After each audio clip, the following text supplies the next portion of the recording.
Hello everybody, welcome back. Today as well we have got you another video. In this video I'll show you how you can do a poll on Snapchat, but before that please do make sure to like our video, subscribe our channel, and yes, without any further delay, let's get into it. So for that, all you have to do is first of all access your particular Snapchat app on your mobile phone, and right afterwards all you will do is simply capture a snap first. So let's say we have clicked a picture. Right over here you will find all kinds of this services that you can use, right?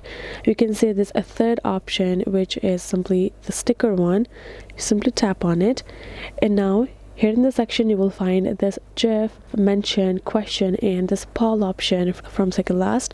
All you have to do is tap on it, and now you can simply choose to ask a question. You can simply choose to write down right over there. You can also choose to add in your emoji accordingly. You can choose whatever you want, and then once you're done you can simply tap on the send to send friend of yours, or you can tap on the story and upload it accordingly. So that is how you can add it. Hope this video was helpful to y'all. Thank you so much for watching, and yes, I'll see you guys in our next video.